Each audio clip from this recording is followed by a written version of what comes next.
Welcome back to Adventures in Silverdale. There are crusty frogs here. Don't ask questions, just let it be known. This is episode 12 of Campaign 5, What the Fae? The Odyssey of Chaos. We are joined by my favorite chaotic collaborators, Andrew Krug, Scott Nicholson, Erica Nicholson, Tanner Messer, and Ben Reily. Wave to the cameras, friends. They're not being kidnapped, I promise. They all want to be here, just like you. We find ourselves in the Feywild, adventuring. The players have been brought over. Silverdale is so expansive, so if you're this is the first time watching it, go back and catch up. We are on a travel day. My party is resting. They are role playing. It is juicy. So we're gonna get almost right back into it. Our party finds themselves in the Firefly Forest. There's a beautiful picture on the Roll20 for all the girlies who have forgotten what the Firefly Forest looks like. They have made it out of the out of the Falsetto Grove into Firefly Forest as they head towards the Mossy Mountain to then head north to try to find Desiree Elmira's family tree that has been relocated so that she can get some information from her Druid Grove, her Druid Circle, on the things that go a bump in the night in the Fae as they are dealing with what can basically be surmised to the real people who are playing this game as global warming on a Fae scale. It wasn't divisive. I'm not trying to warn people about what's happening in the world. What? That's not what's happening here. So, anyways, the first thing I will do is to show you how chaotic I'm trying to be today. I am starting us off with a. Where's it at? I've got all these rooter points. Just don't spend. Someone give me odds or evens. I said someone, but Scott, give me odds or even. Odds. Odds. Also, I just want to point out, I know it's global warming, but we're like, because there are ley lines that are leaking, we're also like global warming plumbers. Is this Mario? Eats like a Fae! It all starts with the pipe. It was odd. So you guys all are under the bless ability, bless effect currently. So you all get 1d4 to any d20 rolls that you make today. And because this is chaotic, and I just submitted some points. Do not forget that players can also use a vibe shift once per session, and it will switch it from what it is to the other one. So if someone were to use it now, it would go from a blessed to a bane, and it is for everyone who rolls a d20, players and characters included. So cute for fights, cute for roleplay, cute for trying to get that person who rolls 37s every time to roll a 36, because every number helps here. So that is just for the players, and also for the audience. We have lots of fun things to fuck up our friends with. And because I promised Andrew, I did not forget that we have already done combat. We find our friends on the second leg of the 16 hours of marching. They are in the Firefly Forest. They've already done leg one. They have rested, chilled, and we find them on day 2 of walking through the woods. Which I know sounds super interesting, and we're going to find out just how interesting because all the players have already told us that they are doing their highlights in the morning, except for our friend Ben, who is going to do his highlight in the evening. And so I will start at the top of my screen. I don't know what order you all are in, with Andrew Krug. My friend Ursine, what do you do on what is your highlight moment? I don't remember. Look, I'm gonna be scavenging for some food items as we go along. Yeah, and berries, sticks that are edible. honestly, there are some cinnamon sticks here that might taste pretty good. You have something with your ranger thing has something to do with foraging. That's as much as I know. I get double. I get double in my. Okay. We're still in forest or mountain, but we're in forest. So I get double things that I. Salvaging is not the word. I'm in a sci-fi. Yeah, I think it's foraging, right? That's what it's called. It's foraging for. Yeah, foraging. Yeah. Give me a survival check, and you get to add your d4. I get to add a d4? Yeah. Splendid. Splendid. It's 22. Ooh, 22. Thank you. As you kind of start to you tag off with Desiree, allowing her to sort of like lead the way as you start to kind of fall back as you're kind of looking around at the the forestry around you. You and Desiree often switch between leading and watching. She's often looking for signs of her home while you are leading, and then you can just swap off because we have two natures in our party. You rolled a 23. Yes. Perfect. Yes, I added 2d4s, not because of a racial trait. Oh, nice. Yeah, you and your collective of blights start to move throughout not too far away from the party. It's never too smart to stray too far away. Actually, I can ask you, do you want to... You have the option to send the blights to do it by themselves, and they can still use that role, or you can go yourself if you would like to. Your preference, they are well trained. I'll probably send them off to do that. And then like anything that I see while just like walking passively with the group, I would like Perfect. I think the first thing you would probably notice is that you mentioned sticks, and the trees in the Fae are fun. There is some bark on one of the trees that you're passing by that Desiree has pointed out to you before as a sort of like edible bark. It is on one of these. It's like it's red in hue, and it has when you peel it off, it has this is not building off what we said earlier. It's crusty on the outside. When you peel it back, it has like an aloe leaf, like it has like that kind of like gel sticky inside of it. It has that on the back, and that is like a very like a sweet syrupy like paste pudding kind of consistency. You can like move it off the tree onto the bark and almost have a plate, and it's very sweet, and you can like have it more of it as a snack than like a thing that you can store, but definitely something that is like easily obtainable. And it tastes, do you taste it? It looks nice, and she tells you it's edible. I would you know what? Why not? Tasting things is very much in the party. It tastes very sweet. You've tasted trees before, and it does not taste anything like a tree from the material plane. And also, we'll assume that you don't taste trees in your homeland because I don't think that they would like you licking them. So, unless they, are like, hey, you can. I can speak with plants. I can get their consent. It's a thing that happens often. Sometimes you just gotta talk to a plant before you lick it. That is true. But you find that you have this like little dessert platter in your hand. It's about the size of your hand, but you can like scoop it out with your fingers or a piece of the bark, and it is very sweet. It has like a sort of sticky feeling to it, but it just feels very. It tastes very nice, and it feels very soft, smooth. It doesn't match how it looks, but it is nice. And then as Vine, Twig, and Needle, that's the other one, start to come back. They are all holding different things. One of them has Twig has a bunch of berries that are like, that Twig doesn't have any leaves on them, but they have berries that are now like poked into their branches that they are using to like hold the berries. So they're like little a fruit skewer they've made themselves into, and they're walking back. Needle has a bunch of like cone-looking things, like pine cone-esque things in their arm that they're holding, and like they would hold a baby. And Viney didn't bring anything back. Viney is supervising. Yeah, kind of like that's what Viney does best. You see Viney walking behind and just picking up things that Needle has dropped, and is like putting berries on top of the Twig's head, and it's like just dressing them and helping them out. Oh, hello, Father Mizu. Welcome. But beautiful, perfect. And things go pretty well. Nothing crazy is out there that you notice. Roll me a perception check with disadvantage. I always remember to bring a water to these. I talk so much. I'm like, help. Okay, with the D4, right? Mm-hmm. Okay. 24. Ooh, yeah.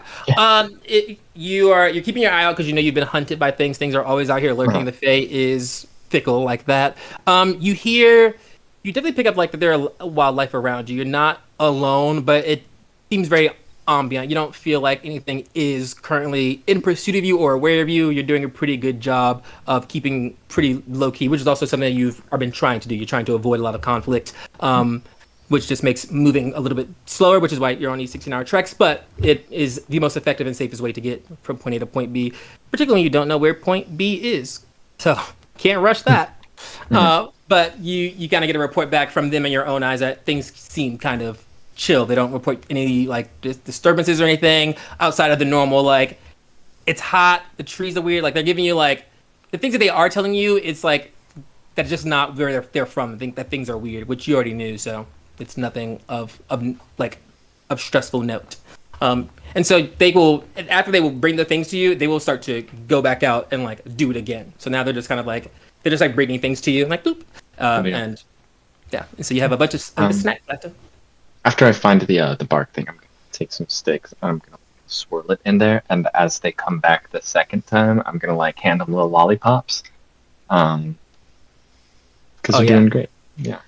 Perfect. Viney, Viney takes all three, and she like it's like her limbs like extend, and she's like holding the lollipops for the other two, and then one is she's holding herself. They are very much that this is how they have to act. They move as a unit.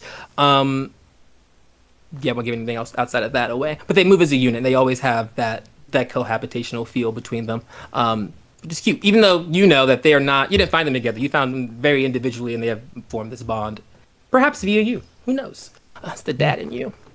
But we will pause you there, and we will jump over to our friend Scott Nicholson. I always want to say your character name, and I stare at you, and I'm like, Sharp Cheddarfield.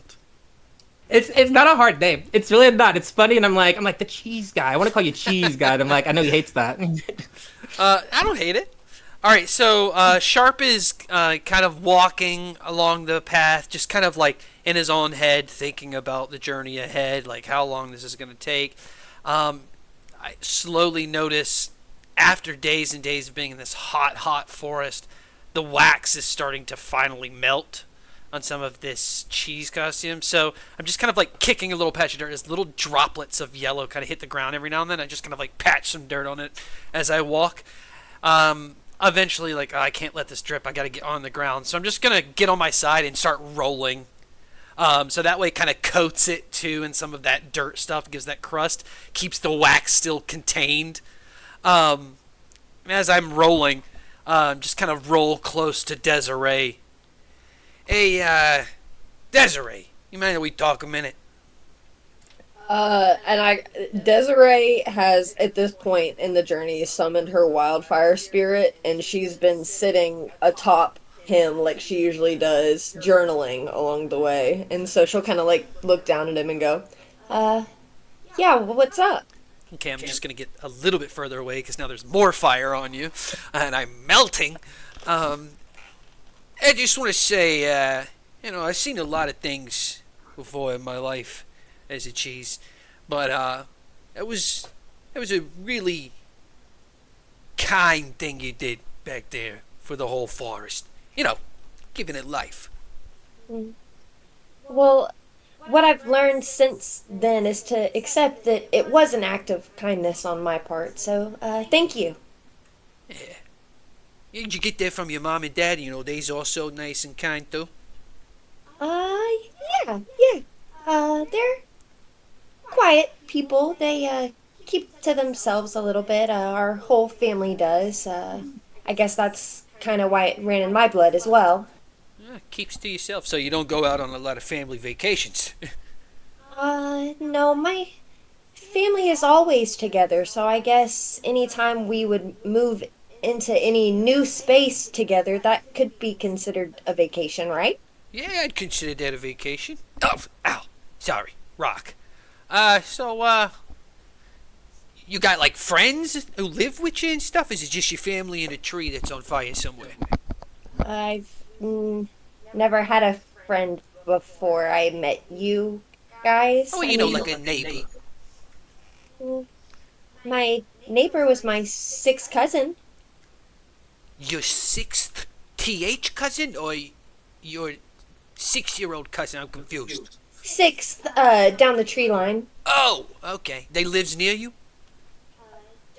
Their roots were implanted directly next to where me and my family were. So, yeah. Oh. So you and your people you live with, y'all don't really like go out, see different parts. I mean, outside of here, with the court of summer, no. All right, yeah. Erica, Good luck.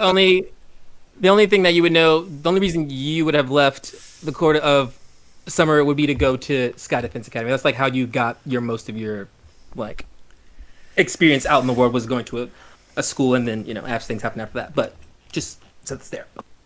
Yeah, cool. Well, eyes on the prize, or sideways on the prize. However you want to put your eyes on the prize, and just kind of roll slowly out of frame. She's gonna call after him. I hate to point this out, but there might be something stuck in your cheese. Oh yeah, it's just little bits of the ground. As I roll, it gets kind of hot. The cheese crust kind of melts. It's all right. I usually just wash it off later. Appreciate that. She's gonna flip to like the pages real fast in her notebook and go, "Oh, says that an artistic choice or like a style choice?"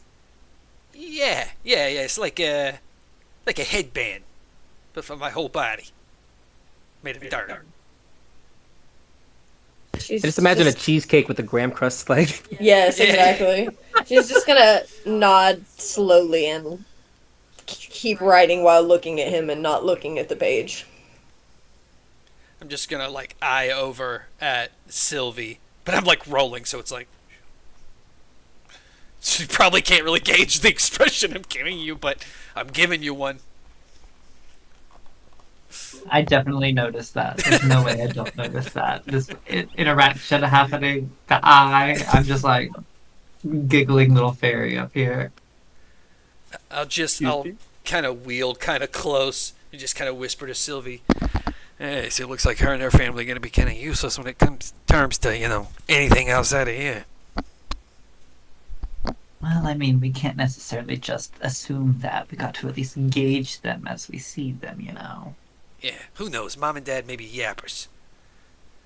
Well, yeah, and I mean, like, Desiree definitely has a brain on her. She's not useless.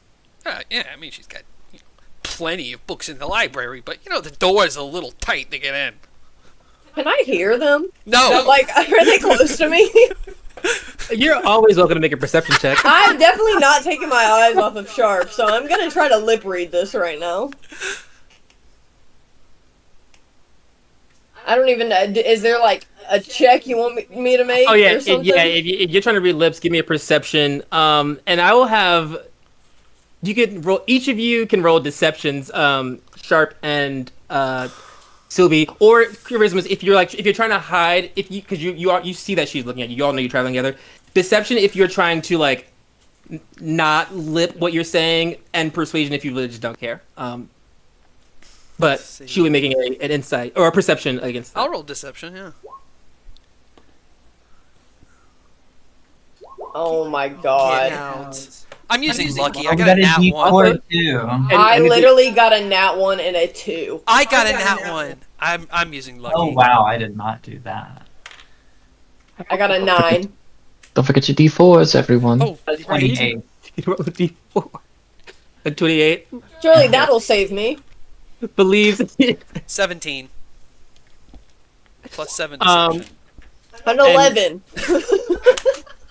Tenor is yours, deception, or was it persuasion? Oh, I was just doing persuasion. I wasn't in it to hide anything. Gotcha. Erica, you look over and you can you believe that you are like effectively reading lips. The thing that is the weirdest to you is that like the Sharp's reactions to what you believe Sylvie is saying like doesn't make sense. It's like Sharp says, it's like Sylvie says something and then Sharp's like, Sylvie's like, oh, how's the sky? And he's like, I love blue. And it's like, okay, like that's a sentence that is kind of related. And so like that's where you're at. Like the lips, because you're reading lips, you're just noticing that like there's a unsynchronization, a dissynchronization. It ain't lining up. Thank you. I was like, ooh, I don't think this word works. And there's a disconnect between what you believe should be happening and what is happening. And Sharp, you are aware that like she is watching you, and you you are aware of how the roles went. You're like, ah, yes, a little, like you said, books in the library, but the door is just a little. So you guys are able to continue your conversation. As you know, she is watching you, but you have no threat that you can out talk her. Because also she's so literal. Well, but if that is the end of the conversation, then it is our friend Erica Nicholson. Which is funny because we just saw you. Back to you. Well, I imagine kind of similar to Andrew that she would spend a lot of this downtime while she has this ride on the back of her wildfire spirit, like catching up on her journaling. Like journaling about the new like creatures and beasts that they've come across and like what she noticed about them and observed about them if she already had notes, like adding to that. The different things that she's gotten to meet and to know about the characters too, since like honestly she hasn't really had a good like sit down session in a couple hours, so a lot has transpired since then, so she has a lot to unpack about all of these people. Is there any juicy tea that Erica would like to share from Desiree's journal to the audience? Any thoughts she has on people? I feel like I would share them with the players, actually. Desiree would. She would occasionally slip up and start saying things out loud as she would write them, and then she would like almost catch herself and like stop and be like, the cheese is lying. Sylvie is really pretty. Da, da, da. And like just trailing off, things like that. Me and Tidbit are friends now, I think. You know? Still, more data needed on the old man. Is basically like the things that you would catch her saying like tiny whispers of every couple of hours. Absolutely hilarious. Ooh, I want you to make me a roll. Let me get an insight check. Yeah. I got another nat one. I'm not kidding. For a 3. You're really, really, really into that book. Like, you have zoned that. Like, you are just so honed into like writing this book. It's even to the point where like you get like you're unaware of how comfortable you are becoming, and you probably aren't aware of this, but people who are looking at you, like you start out like very like upright, proper, like writing in your journal, like as it goes on, but then as like time passes, like you start to like lean forward, and the companion, unbeknownst to you, is like adjusting to you, so it's like its limbs raised so you can like rest your book on top of it. It starts to like its limbs start to go back so you can like rest back this way. So you just start to like be getting more and more comfortable to the point you're almost like laying down sideways, just like you're in bed, just like journaling, just sweetly journaling away, unaware that you've like completely shifted to like an almost horizontal position. Like you're not alert as you should be to what's going on. You're like you are in the thick of it. Does Desiree have any outside of the role and not recognizing your weirdness when it comes to the Sounds state? about right though, accurate. Not wrong. When it comes to the Court of Summer and the things that you are noting about it, does Desiree have any connections, any thoughts about like how that is happening? Are there any like gears turning as you've seen, for example, you've seen the death, the death things coming into I guess to be more specific, the Court of Autumn infecting or affecting the Court of Summer. Do you like, is her brain thinking of that in any way? Are there any like thoughts that she's like put together? I feel like she would be Would making notes about what seems to be like a global warming epidemic taking place, and that somehow autumn is bleeding over into summer. And she would like even write to herself almost in a way that like, you know, I've gone back and studied, and there's no record of like this ever happening. Like, she would probably also make a note too of wanting to trick or try to convince the rest of the party to head to the Court of Autumn after this. After they wrap up everything in the Court of Summer, she would probably make a note to herself to try to like start planting seeds to the other players of wanting to investigate what's going on over there that might be causing this bleed over. Yeah, and I will just build off of that notion. You do know that you do have plans currently to go to the Court of Autumn. I guess you guys originally were headed to the Court of Autumn, and then that was when via Earth Signs, like 2 levels of exhaustion, weird plant like thing happened earlier on, and he gave you that ID, and then we took the detour because we wanted to go get more information from druids from the Court of Summer after we had saw that weird things were happening in the Court of Summer.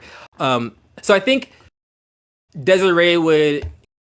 It's almost like it is like you're testing a scientific method. Like Melody presented you with that there is a problem happening in the Fae allegedly, right? You had never seen any problem, but she was like, "There's these ley lines. They're super powerful. They're getting all weird, and stuff is happening. These weird leaks, but you hadn't seen any of that, and at all.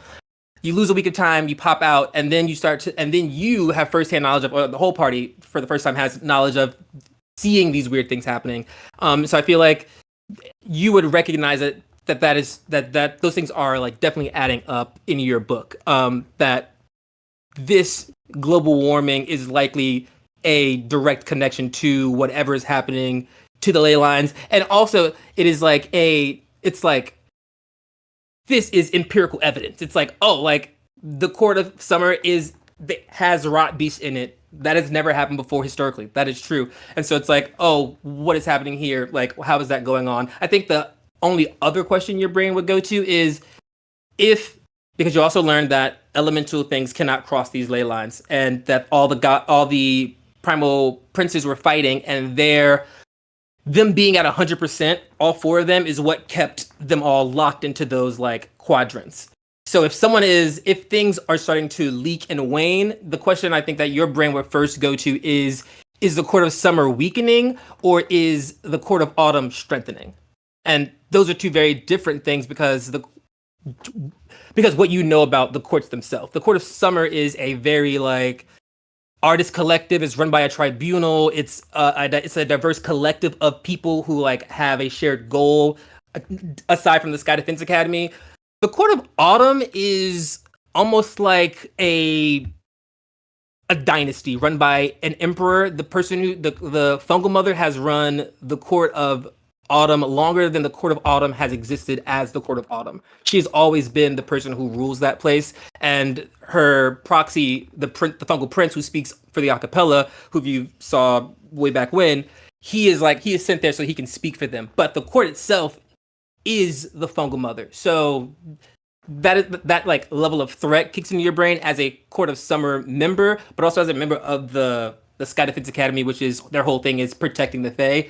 Because as much as the Fae like each other, do they trust each other? They're not dumb. Like everyone's trying to get something from everyone else, and so like that's what keeps them there. And so I think that your brain goes to Court of Autumn. It goes right into like conspiracy land as an infiltration track student. You look for conspiracy and things that are wrong or like trying to be hidden. And so you start to look through those layers.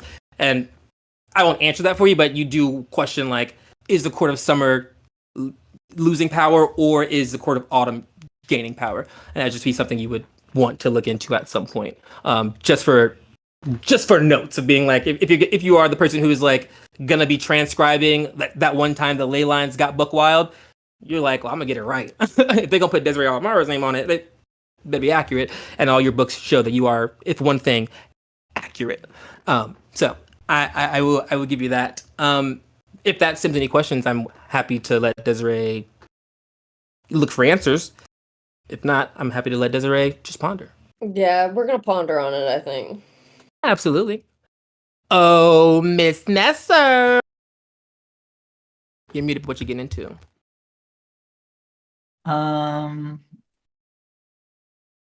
So during this time, Sylvie is going to take it upon themselves to strike up a conversation with Tidbit.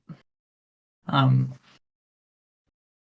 everyone else is like doing their thing, I'll just be like, Tidbit, I feel like we need to get to know each other a bit better, darling. Do you agree? Oh, Tidbit has not yet considered this possibility. I'll come back to that. But I think it would be a good thing for us because we're going to be a part of this party, you know, together, working together. It'd be nice if we knew a little bit about each other. I feel like I know a little bit about everyone. Well, The old man, he's still a little bit of a mystery, but we'll get to him in time. Hmm. He is mysterious indeed. I He know. Who speaks with claims the to just be a man? trees. Just a man. I've never heard of it. Me either. Oh, what did you do, Tidbit? You're one of the alum, right? You come from the school in the sky? Oh, I come from a pond. Well, yes. But you went to the school, correct? And Tidbit was brought to school, yes. And they made Tidbit do math. I thought that's like why you went there, because you like to do stuff like that. You don't? No. Tidbit went there because Tidbit was selected by God. Oh, yes, the god that gave us all the things. Yes, that one. That one. Well, weren't you like, I don't know, the way Desiree talks about you, you seem to have been pretty top notch. I also read a lot of her journals. Oh. Tidbit thinks that might be an invasion of privacy. Oh, no, she let me. Hmm. Because we're friends. See, that's what I'm doing here, is trying to be friends, but you're pushing me away. Tidbit has noticed you have not shared about yourself. Though What would Tidbit you has like to not know, asked any Tidbit? questions. Yeah, exactly. Tidbit would like to know how you are able to summon demons. Well, you run across many different people in the Fae and what they do, and eventually some people owe you some things, and then you're just able to do things. You know how that goes. You were chosen by a god. Sometimes I'm a god that chooses. This has confused Tidbit. No, there's nothing to be. What are you confused about? Someone owed you a demon? Well, not necessarily. Sometimes their owners owe me things, and then, little swapskis here, swapskis there. You get what you need, they get what they need. How the world works. Tidbit thinks you walk in dark circles. And light ones. You'd be surprised the circles I cross. Well, light circles are good. Tidbit Yeah. likes light circles. And your light circle didn't harm me, so clearly I'm not that bad. This is true. Oh. Maybe Tidbit has been quick to judge. Yes, Tidbit. We got a whole journey to go on together. There's no need to not trust each other. Tidbit can offer a modicum of trust. Oh. So long as you do not summon demons inside the temple. I won't do that. Okay. Tidbit accepts to this bargain for now. Okay. We'll call it the start of something. Watching two Fays make a deal with each other. Cute. As you two kind of have this moment, you can Tanner make me a wisdom saving throw. Yes. And Tidbit, make me a insight check. That would be an 11. 25. 25. You have an accurate read on Sylvie. Like, you are still for you, like, it's the way Sylvie talks to you, like, factually doesn't make any sense because you don't do you and favors are not a thing that, like, you understand. People just do things for you all the time because you're chosen by God. Like, that's just how it works. But you recognize that, like, you've seen how, like, Orpheus or your other party member, like, how they would use you as a bargaining tool to other people. And so you recognize that Sylvia has some sort of, like, motive or machination there, but also you know that they're not outright lying to you, but there is something that is beneath the surface. But also they did tell you that they like to make friends with people who owe them favors, and who doesn't want a favor from a guy who is attached to a god. But no, nothing like completely out of the ordinary. And for Sylvie, 11 is actually fine enough. When you mentioned it earlier, and it kind of like backs into your brain again, that you don't know a lot about the old guy. The one thing you do know about the old guy is what you felt. And the reason it comes up in this moment is because when you did that trio magic, you felt a presence that reminded you. It's a presence that, because you can feel his magic. You have an ability to like feel and read magic as a arcane weaver and as a weird bitch. You can just read a room. You felt like he was. It felt like Ursine was powered by an external force. It always it reads how you view clerics. It's like, oh, like you are. Sure, you're powerful, but like your power technically comes from you, but you're a conduit. Much like a cleric is also a conduit for a greater thing. You know that Ursine is powerful, but you can tell that he is a conduit for something greater. Whereas with Desiree, just for like comparison, you also she felt very powerful, but the power you felt in her doesn't match the power that you see her output. And so those are two weird things that were mentioned at that moment, but one of them is actually useful now. And so when you're mentioning Ursine, you kind of like you have that thought about his godness as it attaches to the cleric you're speaking to. And just a question that lingers in your brain. Talking about gods is not a thing you often do. You don't work for one. Work for a bitch. It's different.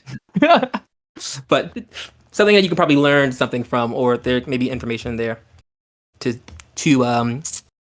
procure for that bitch you work for, who has, yeah. You're welcome to act on those or to not. It is absolutely up to you. Yeah, I mean, I feel like I'm gonna hold on to that for a moment and pick up on those things later, essentially, yeah. Michael, can I hear them? I want to turn with the can I hear now. You're always welcome to make a perception check. And I get a D4. Don't forget your D4. Where'd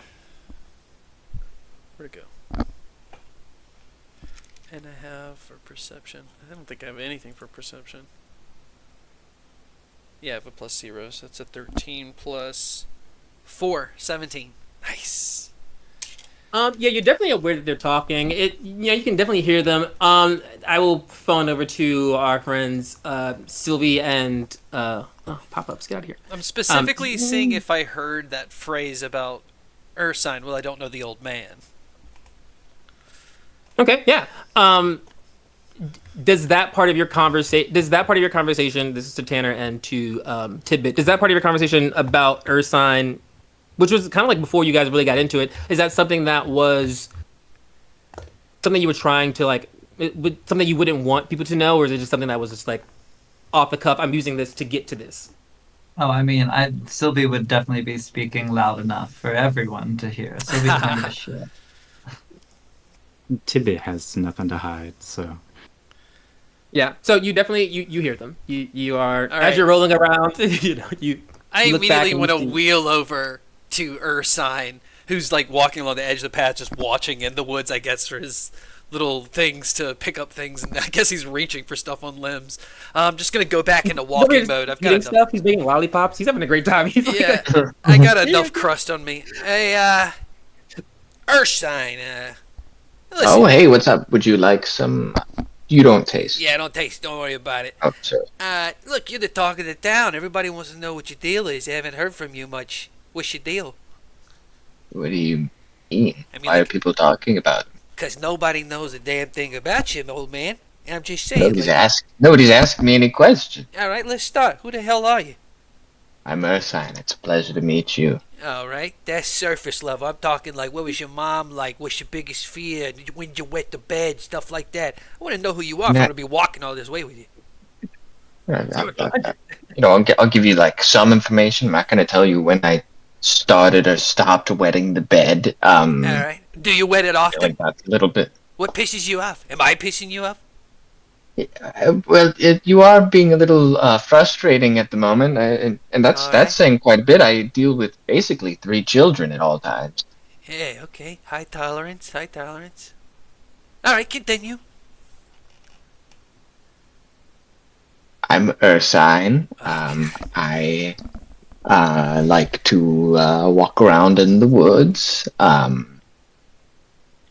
Trees are pretty cool. Trees are pretty cool.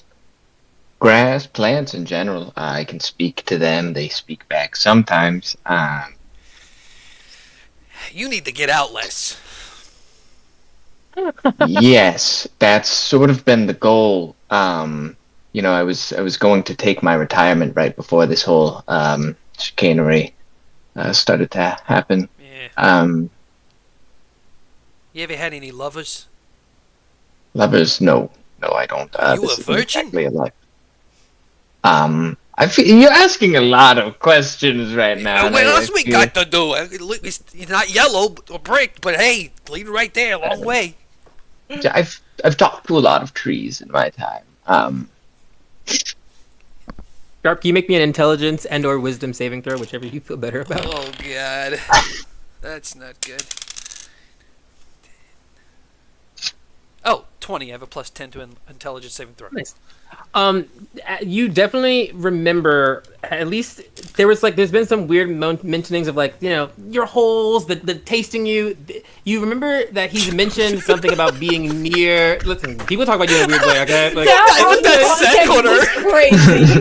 you're I mean, deep. it was venting They talk out. about your holes. They talk about tasting you. I don't know. That's literally factual information. I can't help it. That's what you talk about. just went from no. All right, sorry. Keep going.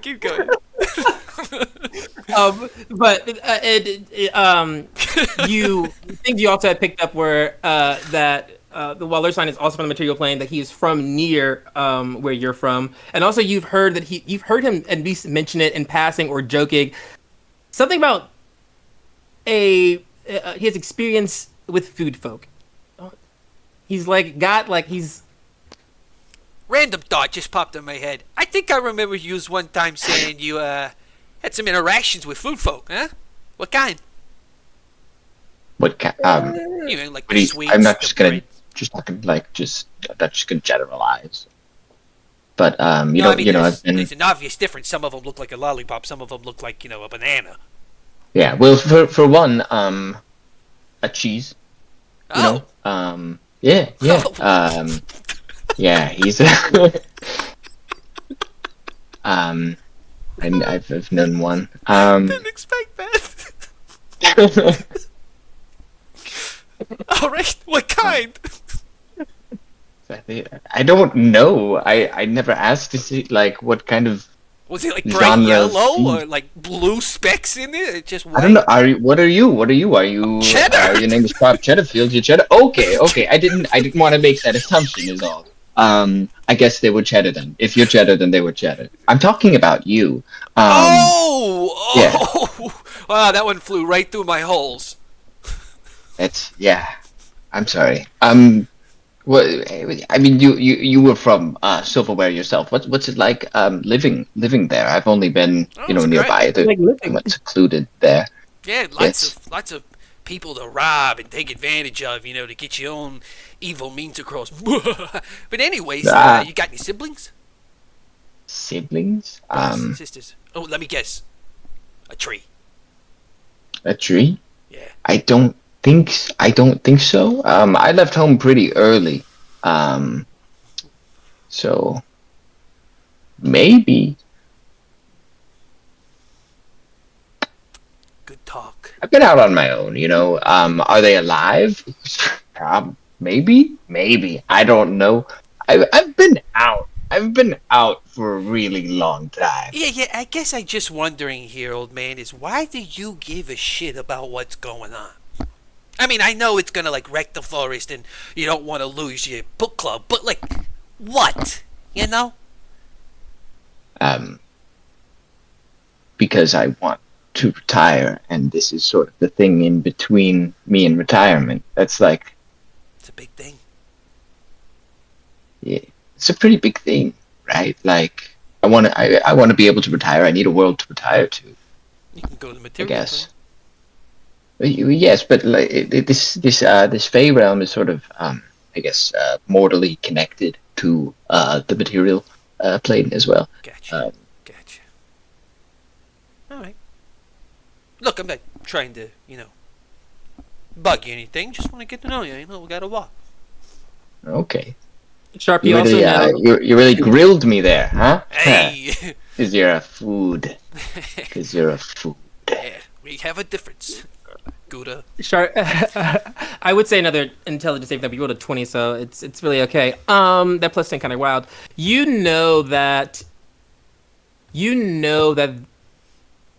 there are things that Ursine isn't telling you, mostly because you've heard like Melody talk about him. Like, you know that he is one of the people who was marked as a Will of Hysteria. Like, he is actually other people who are here. Like, he may not know what's going on, but like he has the mark, and he was pointed out as a person who is aware of what's going on next to you and Desiree, who knew it academically. He's the only person that has a mark from the original Will of Hysteria, which you do know. And so you're just not sure if he's you and he's purposely not answering questions, or if he's just never he just only has dealt with trees, and everything is actually just surface level for him, because he's this is what I actually care about. It's the things on the surface in a weird hippie way, which is just weird for your brain as a person who is all you are, logic based. You are, it makes sense for you, and he's I want to do stuff. I'm just taking it as that, I've sat at bars and had extensive conversations. His conversations all contain the word breeze. Whoosh. Breeze. Whoosh. Rattle The sound going through his whole. Like the cheese brie. There you go. Okay, I'm starting to get this Hey, this is perfect. Hey, let's play a little game, Sylvie. Name a kind of cheese. Swiss. Parmesan. Hey, there you go. You said sorry, I jumped my turn. Desiree. With my roll of a 3 earlier, she has no perception of what's going on at all around Yeah. her. She's intensely journaling. She's busy. Pit. And Sharp. It's good enough. All right, no more games. Parmesan. Damn it. I'm just gonna stand back and keep walking forward, just kind of defeated. And this is make me. Oh no. Ursine with. And this can be I can talk to Ben about. I will talk to Andrew about this. Not Ben. To Andrew about this one. And for the audience, we know, you and I, that your experience with food folk stems from the food folk who they don't speak coherently. They are running through your area. They have this. They don't act like Ursine, but also they act like wild animals who are they act like rabid animals more than they act like sentient thinking beings.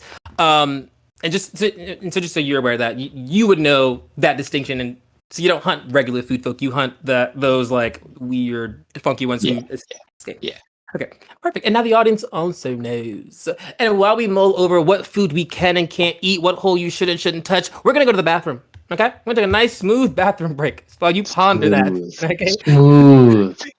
Just ponder that in the bathroom, and we'll be back. Bring back my ghost from the bathroom. Hi. We have spent that was some great role playing that we did there, and it accumulated up to 16 hours of marching. Go marching. There was also a fight that happened, but it happened, yes, last week at the beginning of this day. So go back and watch that fight. That's also today. But we do find ourselves in the lovely. I have a picture of this because I made it last time. Hold. The lovely. We have to name this place. Is it the Tidbit Spa and Resort? Time of your life? We'll work on it. We'll workshop it. But you all find yourselves back in Tidbits. I'm gonna give you all the credit. 7th level Temple of the Gods spell. That is just, if you ever want to explore, if you ever want to be hey DM, I'm taking a rest, bring a high level spell that says I'm putting up magical wards, and then you can take a rest. Okay, it's great. Temple of the Gods, 3 levels, a spa on the bottom, lounge chairs pulled around, doors that lead to other rooms, a kitchen to cook in that is only used by the guy who doesn't eat food. It's a magical place. Everyone has kind of is milling and seating there, all in the space, filling up their time. They have 6 to 8 hours of 6 hours of sleeping before Sharp wakes you up promptly at your 6th hour to allow you to have 2 hours of up and warm up, wake up time, and then he sends you off on the road as you start to go out. But we find ourselves in that time before people start to take a rest, or in that rest. I know not what my friend will do, but Tidbit, where do we find you in this lovely villa? So I was imagining while Or outside of it. everyone's still milling around kind of before laying down for bed, Tidbit is just hanging out, snacking on whatever is left over from dinner. Always. And then, like, kind of just rather abruptly, like, shoots up and kind of shouts out, "Oh dear, I forgot! And just stands on a table and looks up and starts croaking very loudly while I cast Sending. Some of us are trying to sleep. Oh, I'm trying to sleep here. I'd like to cast Sending and send a message to Demina, Queen of the Fae. yeah, okay. Nice, this is what I planned for you to do. Yes, go ahead. Do it. Is it just me, or is he about to lay an egg? That's not. I don't think that frogs, toads, Laying egg from his lay front. eggs. Do they We're gonna lay miss eggs? this. They lay I eggs. got 25 words. Yeah.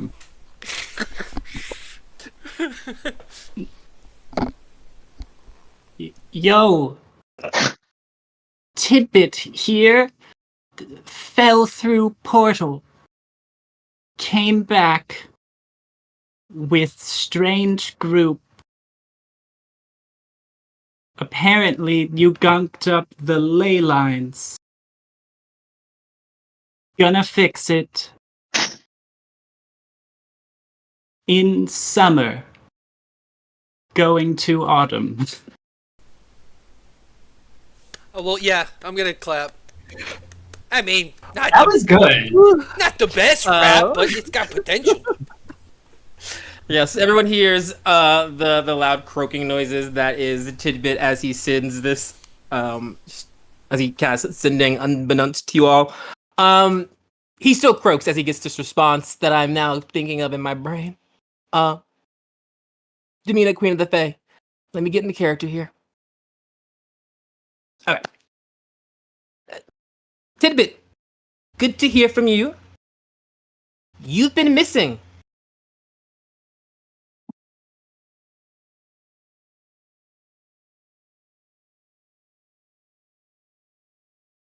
Oh, it's such a long pause as she thinks of what to say. Wow. Where did you hear about ley lines? What kind of gunk?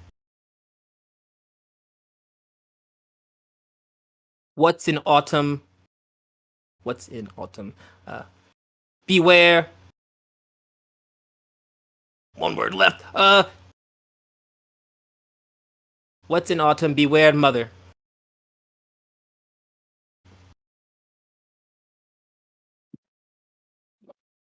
How many spell slots I got?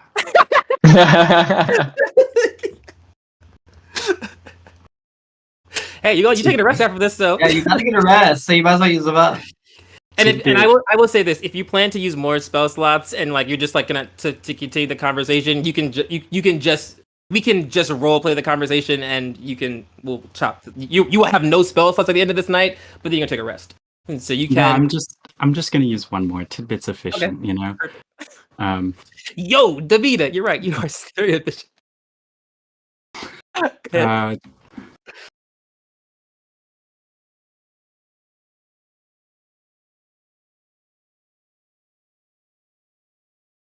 Demina.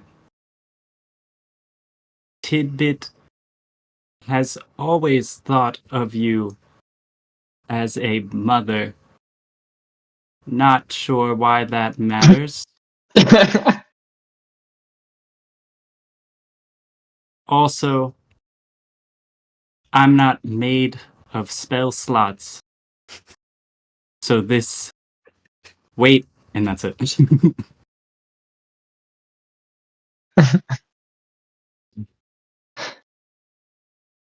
Do I hear a response? Loves you. She's not okay. Whew. Yeah. This is for the audience at home. This is Demina, Queen of the Fae, Uniter of the Realm, who is being spoken to by our friend Tidbit, Peace Walker, Chosen of Summer Song, the Guardian of Demina. And has anyone ever spoken to her this casually before in the last 600 years of her life? Probably not. But here we are. Tidbit, you called me fungal mother, always watching in autumn.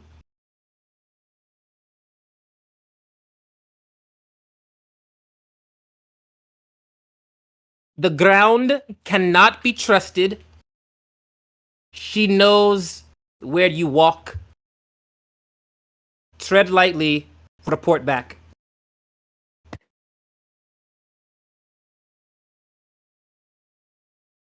And I'll cast sending one more time and say, okay.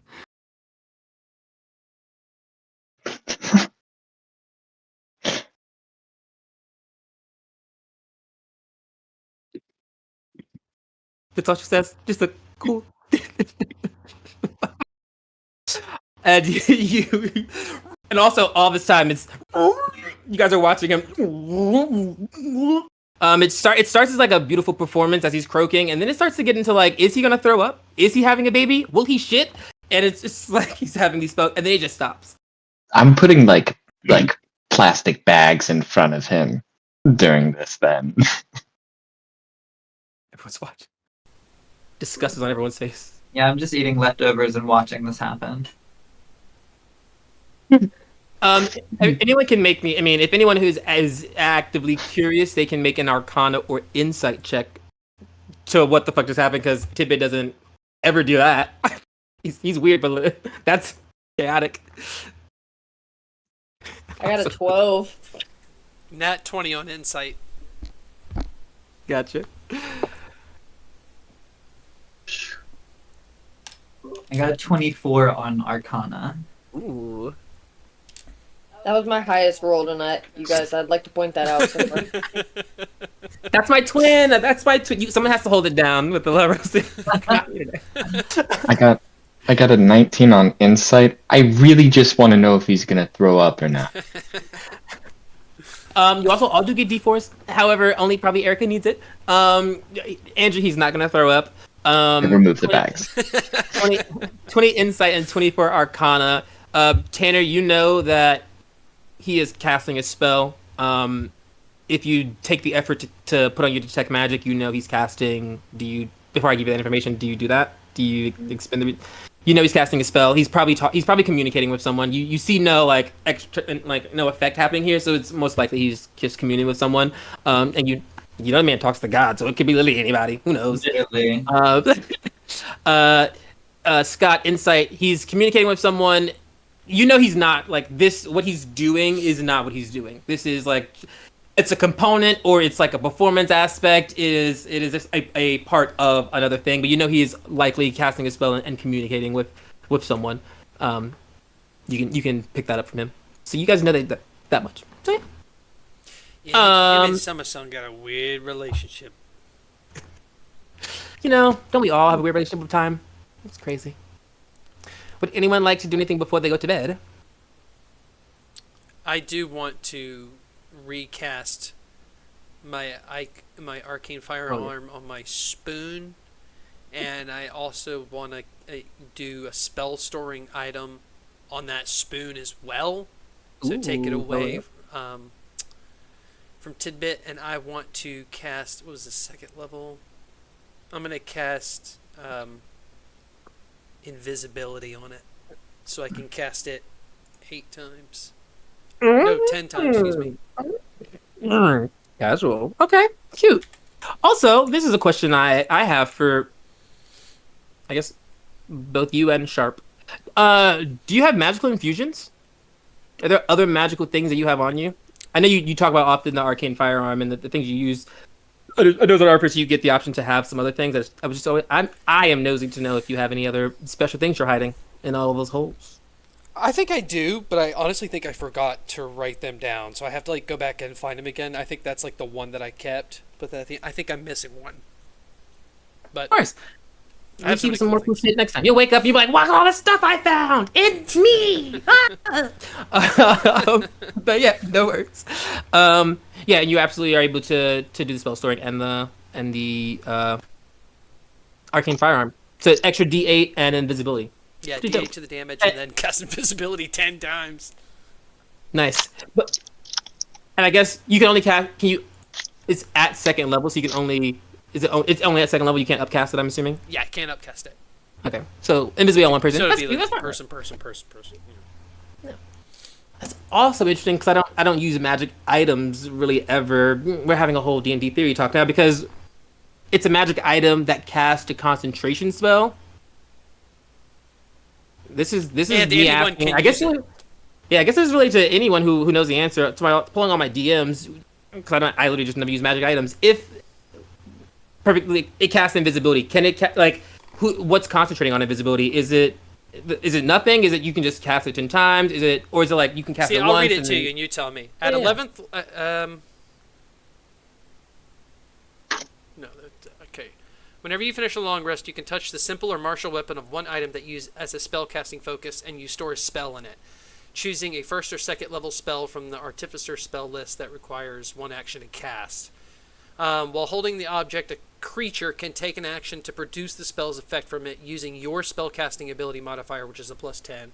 If the spell requires concentration, the creature must concentrate. The spell stays in the object until it's been used a number of times, equal to twice your intelligence modifier, which would equal up to 2, or until you use this feature again to store a spell in an item.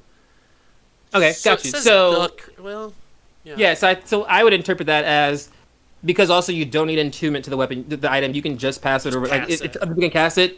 So you'd have to. I think we the all best would way have to mechanically to do it.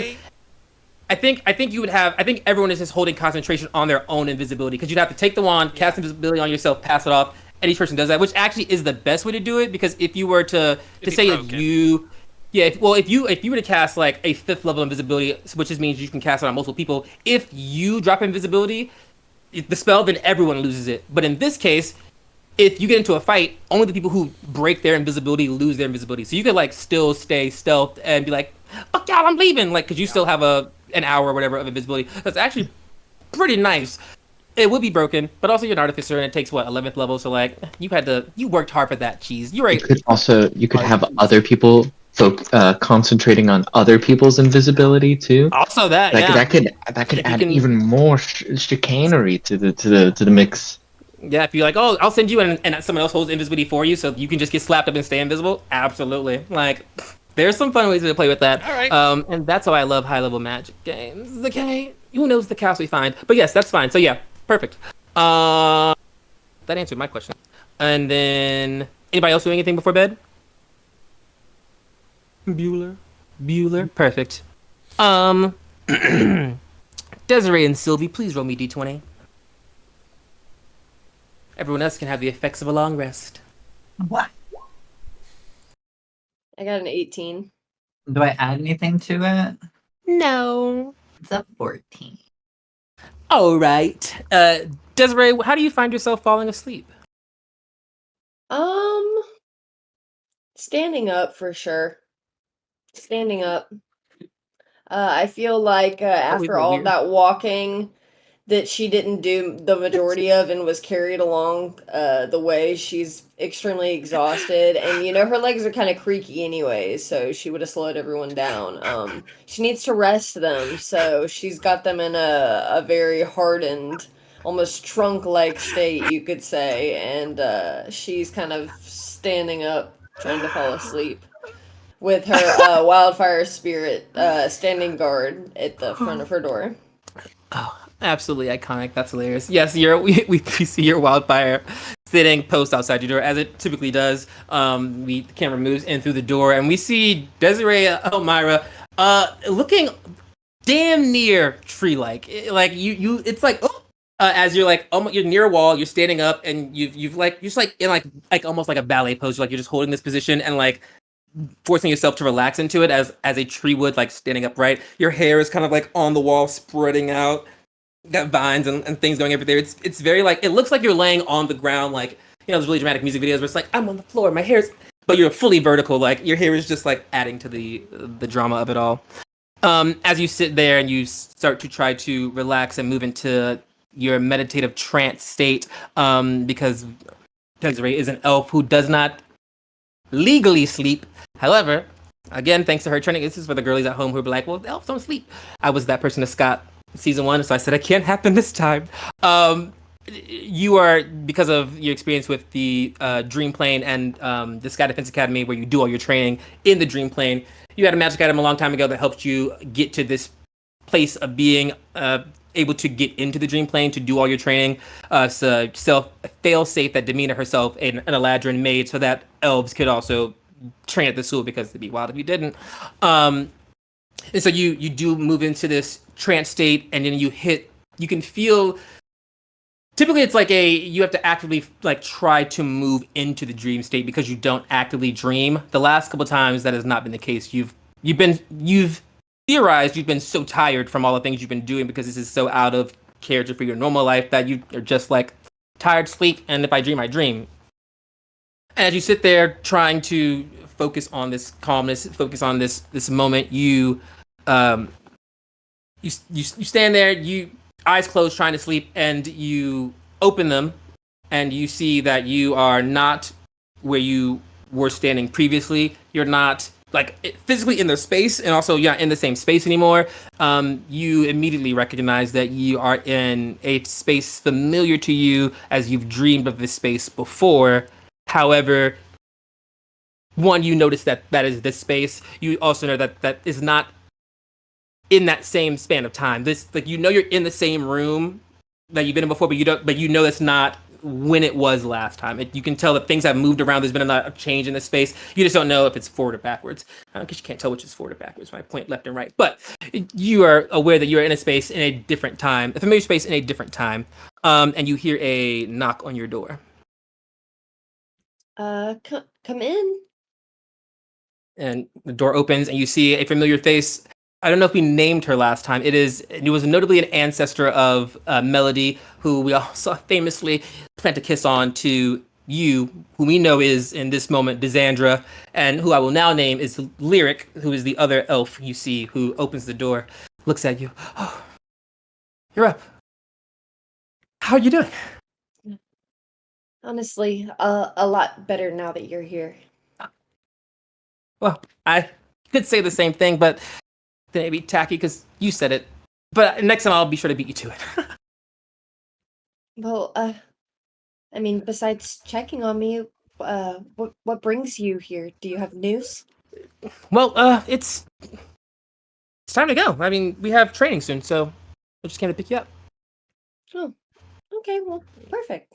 Let's You go. see, she is a druid. She's in like leather armor, and she holds a wooden staff. And you know that in this space there are bowls of water that you have been seeing in space. Like they're like pseudo mirrors. You don't have actual mirrors. So as you walk past these things, you see that you are similarly dressed. You're wearing leather armor. You are holding a staff, and you see that there's a insignia of a flame that is on your shoulder as well as Lyric's shoulder. It looks like a crest. Make me an history check. I was telling myself it was intelligence. 21. Ooh. You feel you are in Desandra's body. You are looking at Lyric, and you are remembering a thing that Desiree knows, which is wild to process. But you recognize these are the the old symbols of the primordial princes. This is the fire one. They are symbols that then were developed into the signs that became the courts. And so you recognize that Desiree would put together. You are trained. You are in that era of time-wise. You are far earlier than you were last time. This is before it was we were going to fight primordial princes. This is we are practicing for war. You shouldn't really say what it was, but you are in a practicing stage versus an execution, like we're doing the plan stage. And so this is months, maybe more prior to that. But she tells you you're going to training, and she, is beckoning for you to follow her.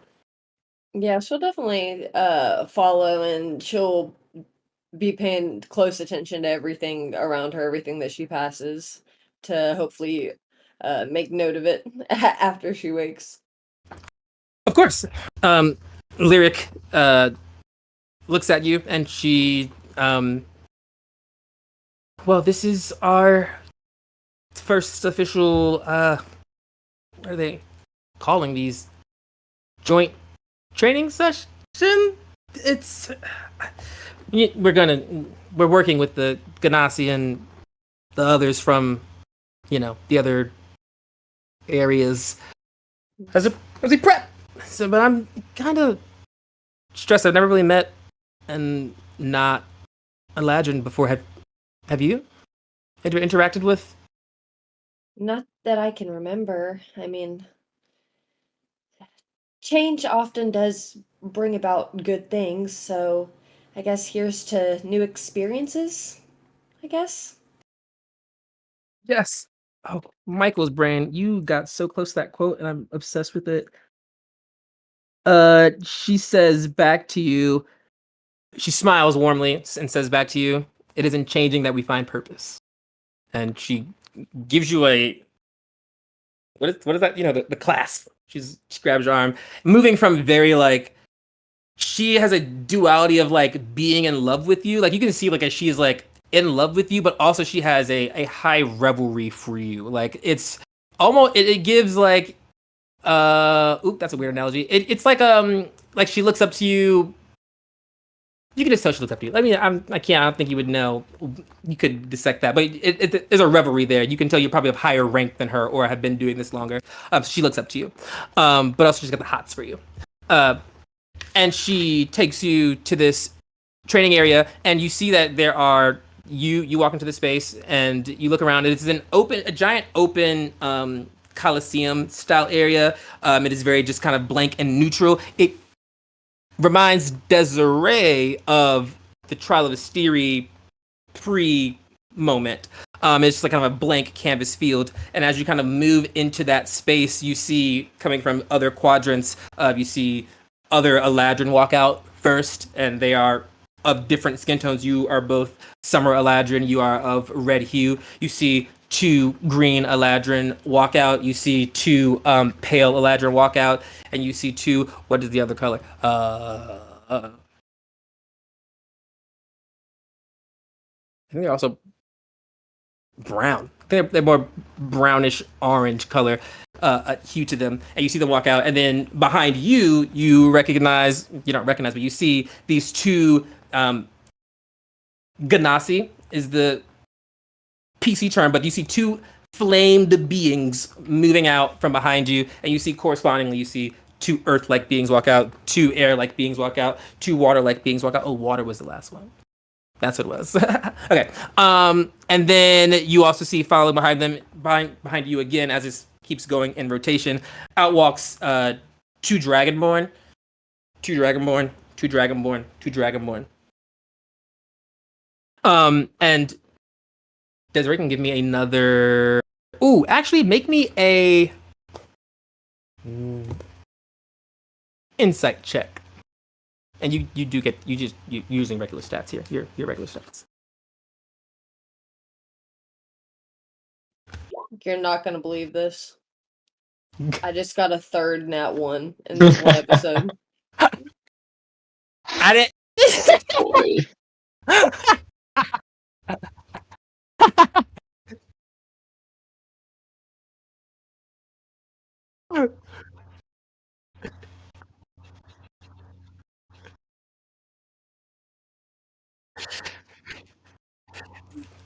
The last time we saw you in her room, you did say, "Sorry, I'll come back when you're not awake." So yeah.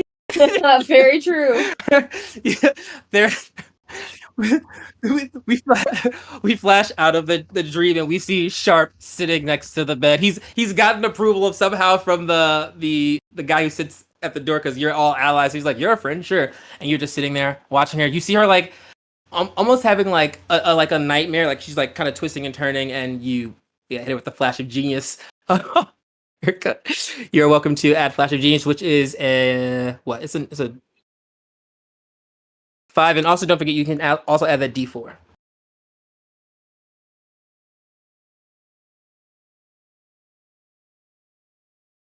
I got up to 12 with all of that.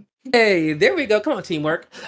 You feel as Desiree, you feel that Desandra is remembering as she sees the dragons walk out. There is a like, there is this visceral reaction she has to seeing Dragonborn, and you can hear in her thoughts that she has a less of a problem with Dragonborn, more of a problem with Tiamat and the allying of.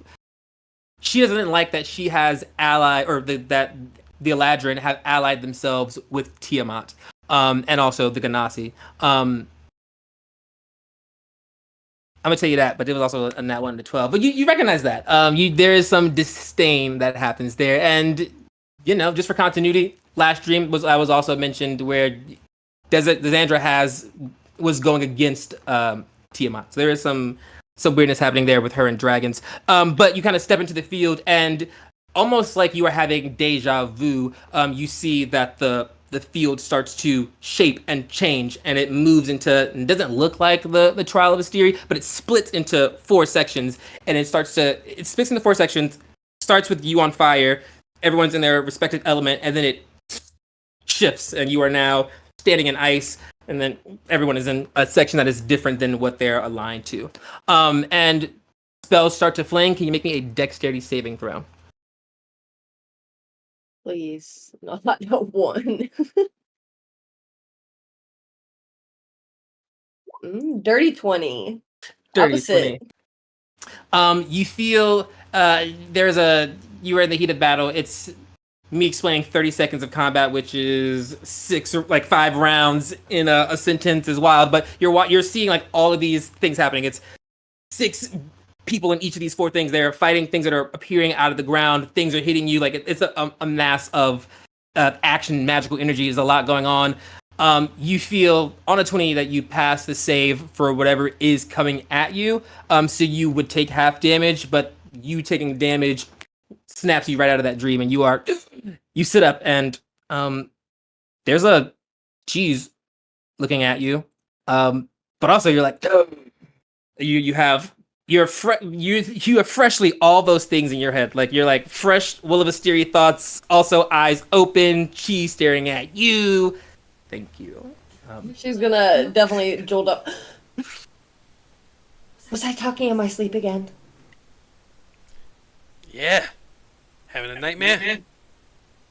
Well, just give me a second. I need to write all of this down before I forget it. But and she's gonna whip out her notebook and she's gonna start writing.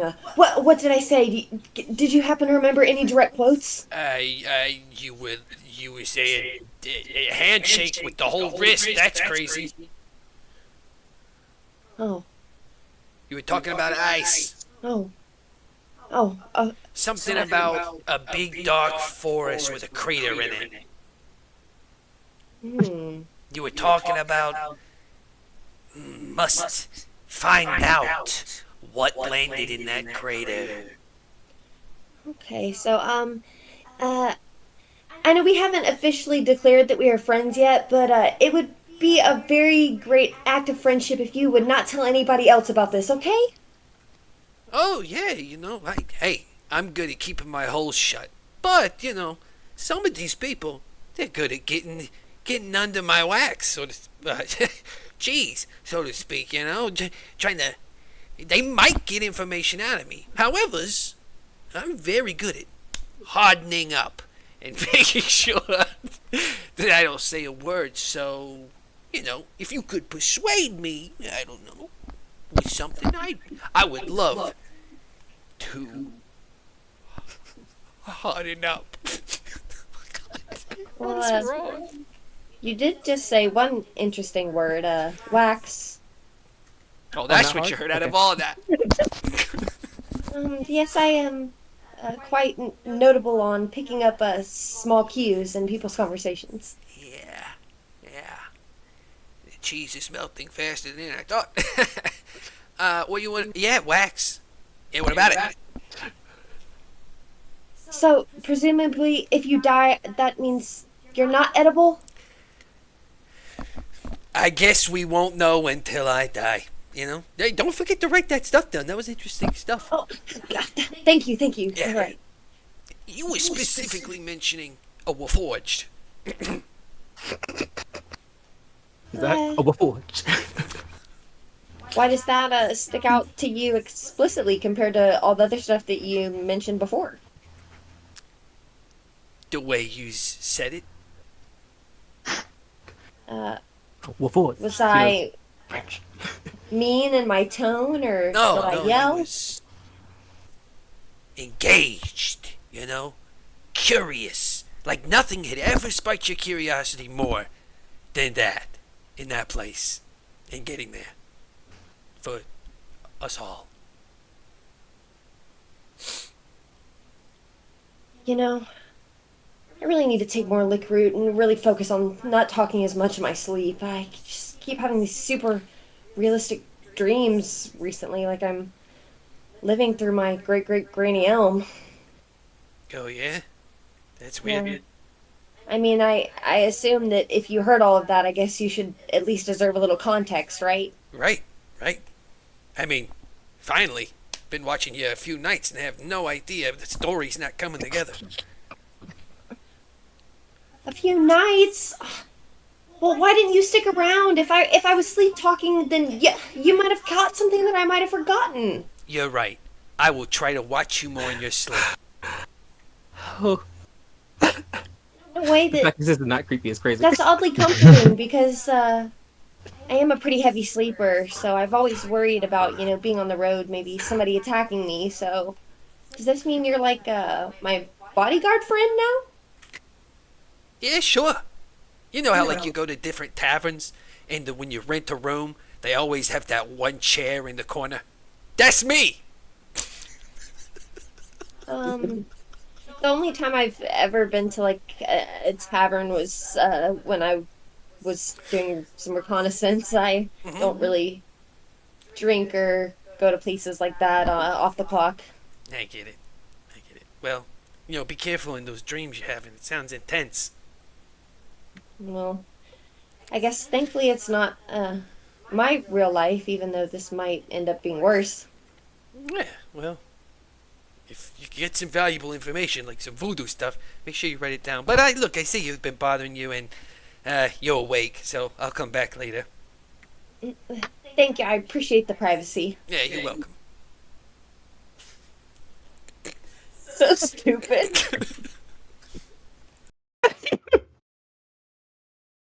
Oh, man, what could have been Siegfried be turned into what may be something that actually helps the plot? Dream journaling, super actually useful. Everything else, All I can keep thinking about too is that you ruined my dream journal. it also gives tail end of that, can I get a insight check from Erica? A unnamed charisma check from Scott. It can be either well, actually, it has to be deception. We know you're lying. We watched that scene. I had a 16. 25. 18 plus 7. And as much as Desiree believed that, it locks in. She's like, "This is a truth. This is fine. I am dreaming about the hole in the land and what's the name of that place? Oh God, Sanjay's Impact. I was like, it was not in my brain. I was like, ugh.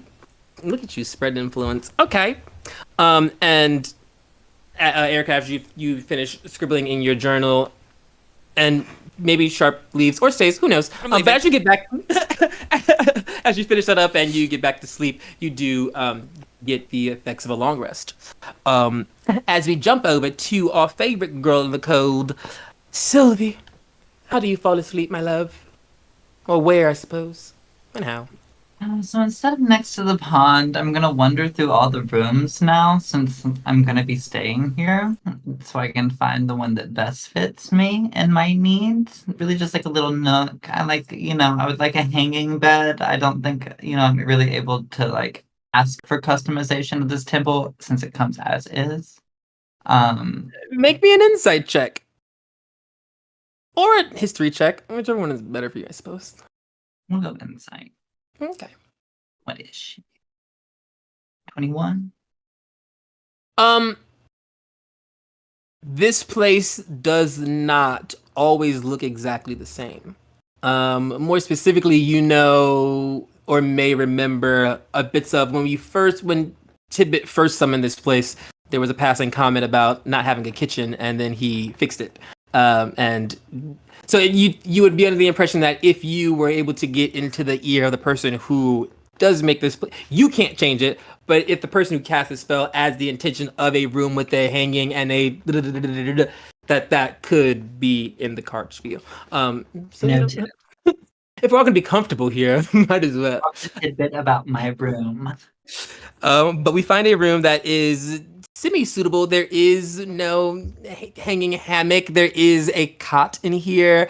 There is a basin that has water in it that does not seem to be for consumption. It is for viewing and refreshing. If you want to splash your water with your face with some water, that is what it's there for, or to see yourself in it.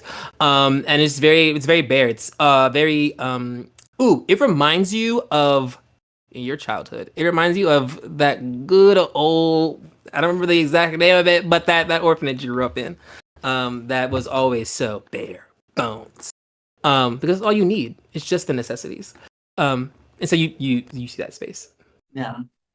I'm not staying here. That's trauma. Next room, we're gonna Goldilocks this shit because it can only get better, I just want a bed at this point. Damn. Yeah, I think you quickly learn as you start to move through this space that you may be stuck in your hell, as this is what all the rooms look like. It is very and also I think you would recognize that it is a space created for you by a person who sleeps in the bottom of a pool. So he's like, I'm gonna add comfort for my friends who don't sleep in water, but also I don't know what that's like. So you just here's the floor. This is what I do. I sleep on the floor underwater. So does there happen to be a plant in the room by chance? Plant there are plant. There's plantery, greenery, and you can take the cushions off chairs. Those are Yeah, chairs I'm gonna take the cushions off the chairs, make myself like a little nice cushiony area, and then I'm gonna druid craft like the plants all over it to make it like really cush and like a little more like luxurious for myself to lay on. Goofy, love that. Yes. As you kind of work yourself into bed, it's almost like pulling the sheets up over you as you lay in bed. You push your hands into the plants and you start to cast Druidcraft, and the plants start to wrap around you, just starting to layer up around you, just making you just nice and toasty. Almost like a little cocoon, which most fairies are born out of, but alas, not you. But you do make your way to sleep. As you drift off, you find yourself in a familiar yet comfortable cold. You find yourself sitting in an open field. It is a snow-covered meadow. You see in front of you the casket of. It's not a casket. She's not dead. It sounds so dramatic, but it also is very Snow White. It's a casket, right? It's it has glass on top of it. Glass casket. It's a glass casket, minus the implication that I've killed someone. That's what's happening. They're just ill. They may die. But you see inside the glass casket the pale face of a person who looks very similar to you, except where you have black and purple, they have white and silver. blue and silver, sorry, on them, in their hair and on their skin. But they look like you. They are the enlarged size that you would be. So they are sitting at 6.5 feet tall. They're pretty big. So you know that they are enlarged. They have the wings that are wrapped around them like they are, like, wrapped around them. And you see that you sit in front of your twin. What moves through your brain as you sit in this place?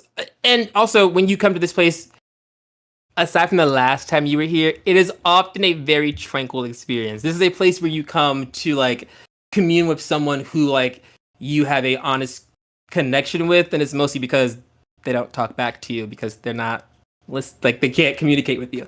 But it's the only person you can like. One of the three people outside of Yumi and Mother who you speak to freely, but this is the only person you speak to freely, but also Freely. is not there. So I was like, oh, you have a very interesting relationship with everyone. Well, in my mindset, they're there and conscious and listening. Yes, you always come out of it with, you look in that mirror and you have those moments and you learn stuff. You talk to her and you do process, so it's useful. I mean, I guess the things that would be going through my head, like this go around, I would just be thinking of like, well, clearly the last time I was here, which wasn't that long ago. And kind of like a couple of the realizations I had within that moment, and then literally the conversation with Mother that I had right after that. But then all the things that I've like done along this way, and how I'm kind of starting to notice a little bit of a contradiction between what Mother wants and kind of like what I'm wanting to do versus like what I'm kind of enjoying doing, and it's a little new, but it's Mom, so like I gotta do as she says, so like kind of stuck, but figuring my way through it as I always do, and just riding that wave, seeing where it goes. And yeah, make me a insight check. It's a nat 20 plus 7. 27. Ooh. Yeah, you sit there and you think about the things that the conversation you had with Auntie, the experience you had with her as she rummaged through your brain looking for information, and the mission that she set you out on, the short time that it's been since then, and how you've already checked off, like you've got a 3-part mission, you've already checked off one of them, like, and you're working up your way to part 2 and 3, so you are moving very quickly and very effectively. And also, I think you are right, you are realizing that there is this sort of freedom that comes with doing what you want to do, and it's not something that you've ever actually considered. You've always just done what you were supposed to do, mostly out of loyalty, because Mother did save you. Like, she took you from the orphanage and gave you everything you have, you attached to Mother, less so than yourself. And I feel like this being the will of Asteria is the first time that you feel like, oh, this is a me thing that I'm doing, and you're starting to move through that space. And even as that thought sits in your head and deepens, you think of first Yumi, then you think of Sharp, then you think of the hag magic. Your power is factually growing. You look at Chris, the person who is sitting inside this casket, and you look at them and you remember why you were set upon this task. To save your twin's life, you must gain enough power to save your twin's life. That's always been like the deal. Once you have enough power, you will have the awareness and ability to break this curse. And if you can't, then you don't have it yet, which has always kind of been the way you've been pitched to it, or it's been pitched to you. You sit in that moment and it locks and it sinks down, and your head for the first time like cocks to the side as you recognize the contradictory in that. And it's like you view Mother as a very powerful being, but also you view yourself as a very powerful being. You know that she is not a god. You know she seeks divinity through archfeyhood. You know that there is power in her because of her influence, but those are all things that you know are no longer unique to her because you exist and she trained you. The only thing she has on you is like the experience and the power that comes with that. But also, you are a very powerful person. She sends you out to do a lot of things for her. It's the amount of control that she has on you. You've never really. This is the first time that you've ever done anything, for yourself, and you are instantly realize or forced to reckon why that is. Why that is, and it's because of what is happening right now. You're starting to think. You're realizing, oh, there is more to what I know. There are layers to the cosmos. There's more to the Fae than what is. You've been taught that the alumni are these shitty doogity cops, and you see two of them who are. Desiree has gone above and beyond to save land that because she wanted to. You've seen Tidbit be not the peace walker that he's not peaceful, but he's also not playing peaceful. He is the peace walker. He's not playing the peace walker. And I think that you recognize in that moment of looking at your twin and that reflection hitting you back in one of those like deep moments of, witches and you hit that intrinsic moment and you are reckoned with the amount of power that sits at your fingertips that if you can crack could be immensely useful to you, but also at the same time would make you could shift you from a useful person to a dangerous person. And you are aware of if you slot yourself out of useful and into dangerous in the eyes of Mother, that comes with losing a lot of things, but you know what all those things are. And so you sit in a place where you have the manipulative foresight to recognize that you've already been building up a coven power. You have now you've been away from her for a week and a half and you have access, someone who lives in the material plane who could probably get you back there. A person who is attached to the god of the Fae, not only the god of the Fae, but also the queen of the Fae. A girl who knows way too much about literally everything. And that dude over there, who you may not know much about, the old guy, there is something about him. The way in which he moves through chaos is disconcerting to you because that reminds you of how you move through chaos, which is connected to the amount of chaos you have waded through to get to this point. And for him to be that chill and that calm, there has to be something else, not necessarily piloting him, but he has to know who he is, much like Peace Walker and Desiree. He has to have that in him. And you know little about the humans of the material plane, but they don't live long. That is the biggest thing that Auntie loves about them. You can make a deal with them and you don't even have to be mean. They'll just die. Wait 50 years and they'll probably just die. In these last 100 years, you don't have to wait long. Cthulhu might show up. Olivine could pop up and people just start dying. So if you can get those contracts out there, if they die with the contract, that's more points for you. Fae, they're a little more fickle because they know you're trying to con them and they live longer. But you can typically get better things out of them than just little slivers of power. So you are reckoning with how much power is actively at your fingertips, and yet how much power is still to go, which is enticing, a little mouth watering. Can I get an intelligence saving throw? I know you prefer wisdom, but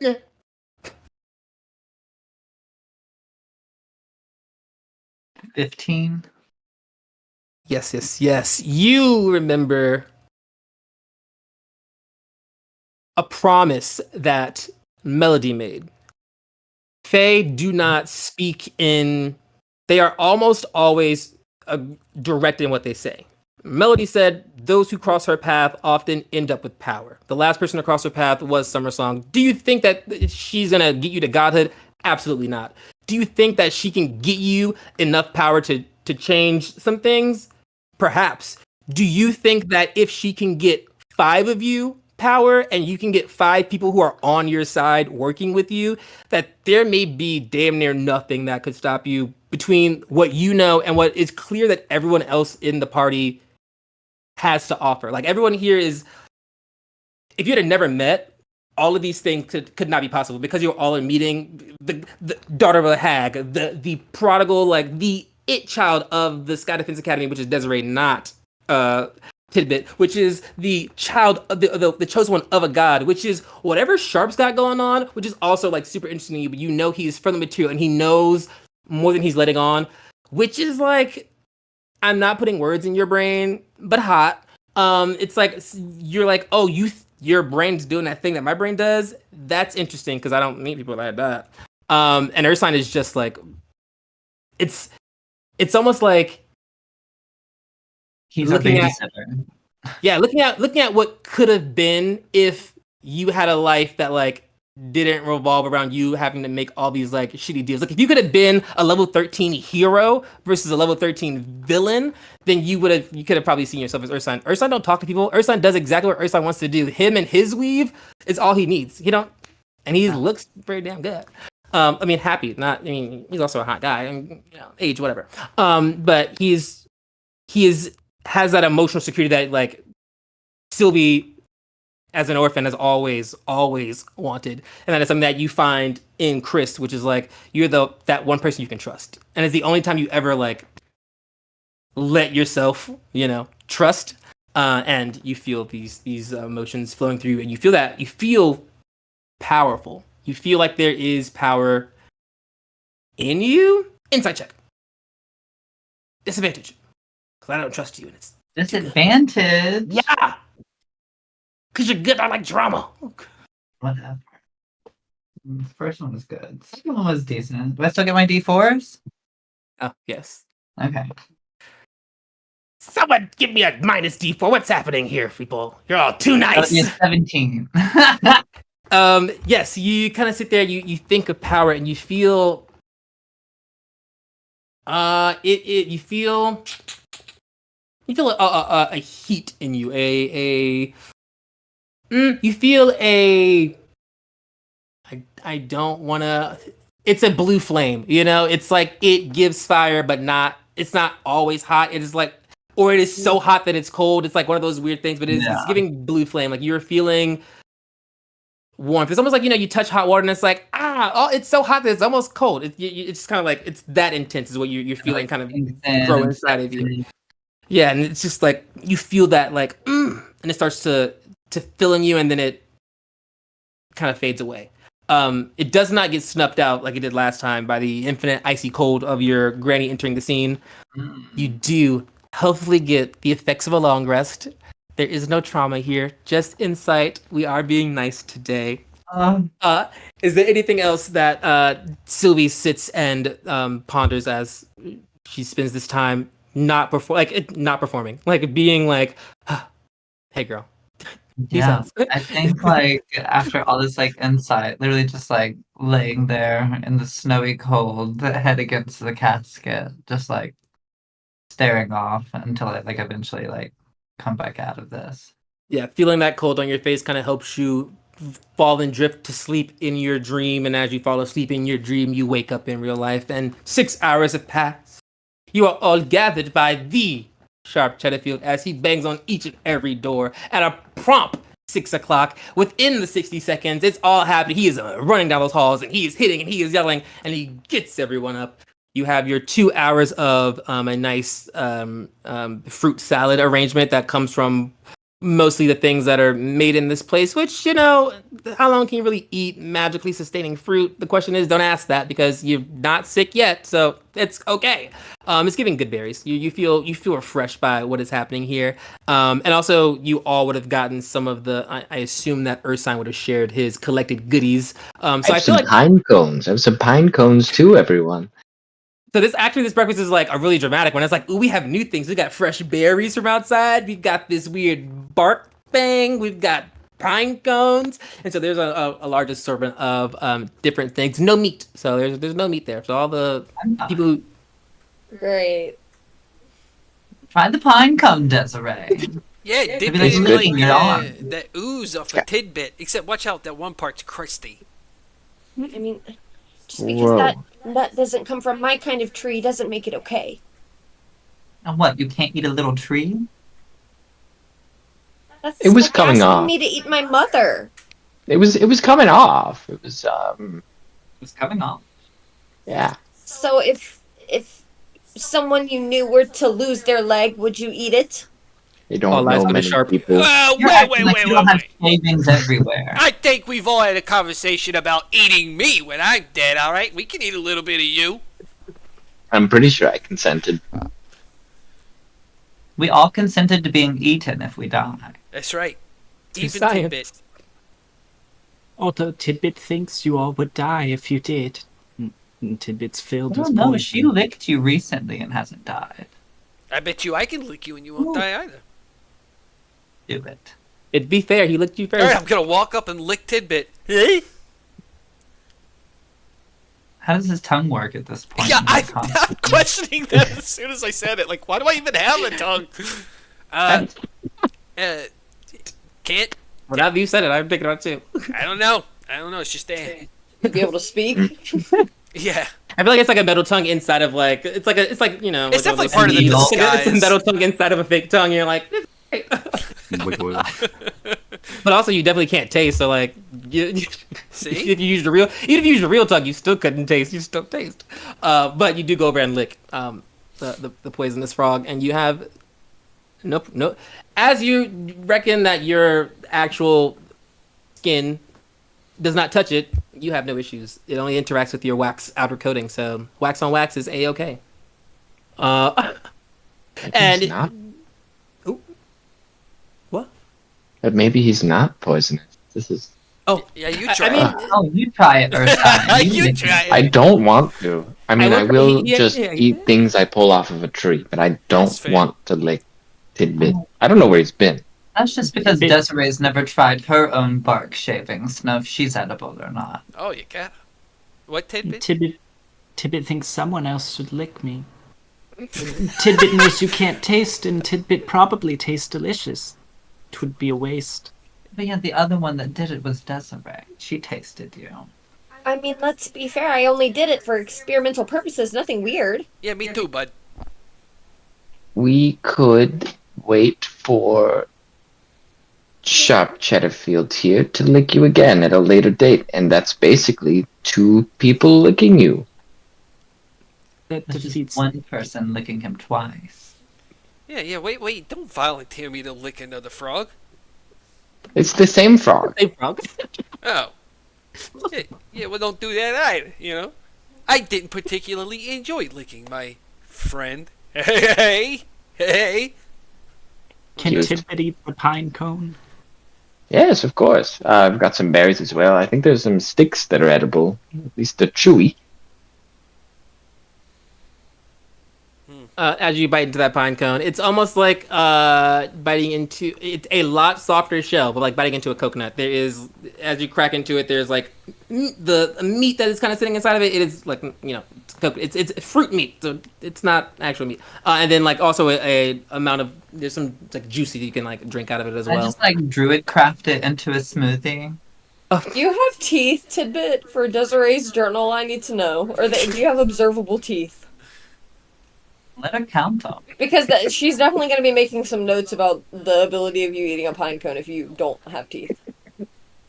And meet the Robinsons. No the, one the thought about frog their mouth steals this the much. teeth. This is the roleplay I Mike- want. You should know your Michael, mouth can does. we even or odds this? Will you give me even or odds? Oh yeah, even. Alright, Am I gonna call it even? Yeah. I'll call Yeah, it even I have teeth.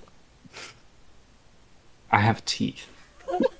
Which at first I was like, a I hope full he has. set of like veneers. I Yeah, at imagine. first I was like, I hope he has teeth, and I was like, wait, now that I know he has teeth, that just seems like it'd be really weird.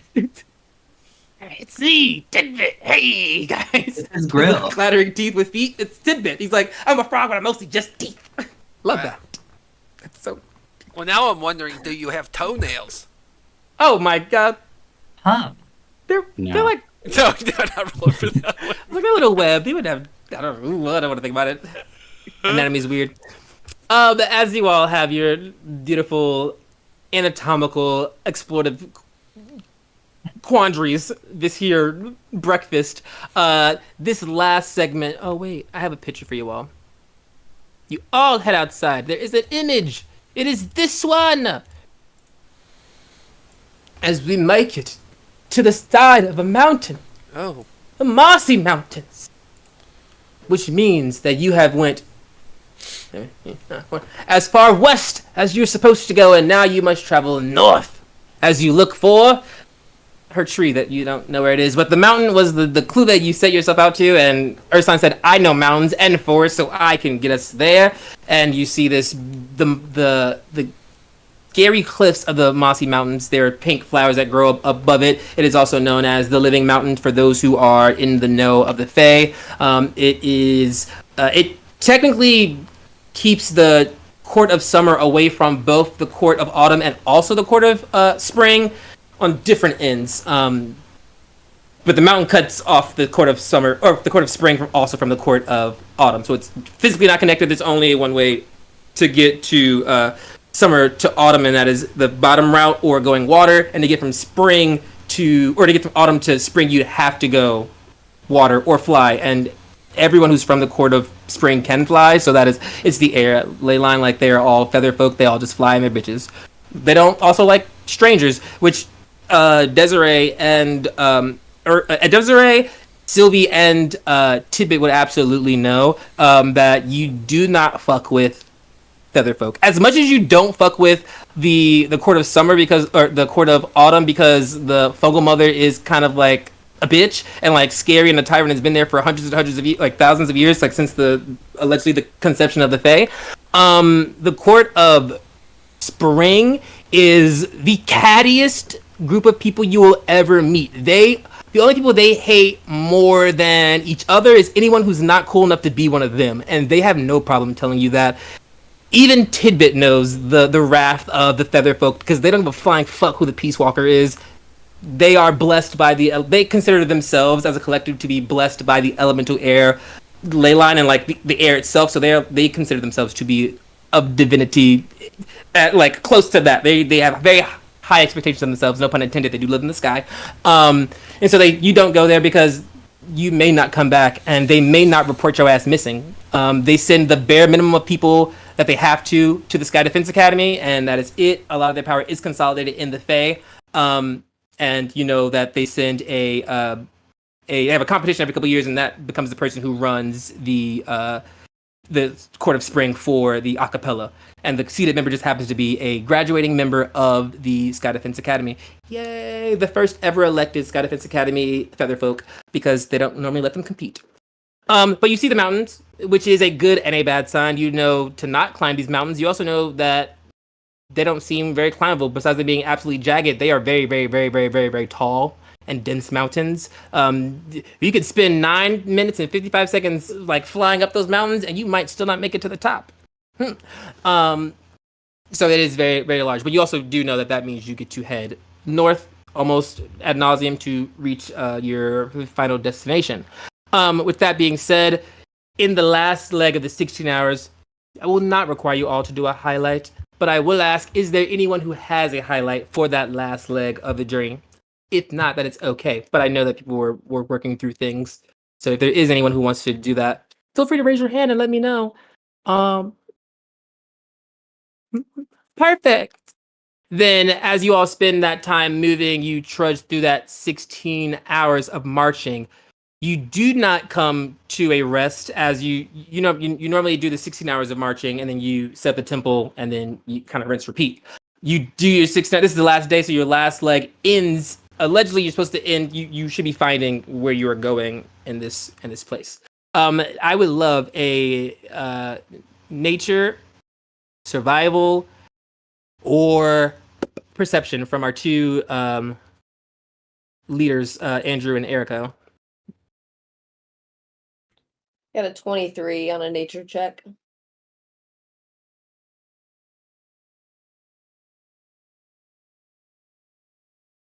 Rolled a 19 for survival. Perfect. My friend Scott, there is a new image on the Roll20. As you all hit that 15-hour mark, the heat is almost unbearable at this point, only because you've been walking for so long and it's just very tiring. And then you realize that there is the heat is coming from in front of you, and there's almost an excitement in Desiree as she sees a series of trees that are not burning but are engulfed and or wreathed in flame.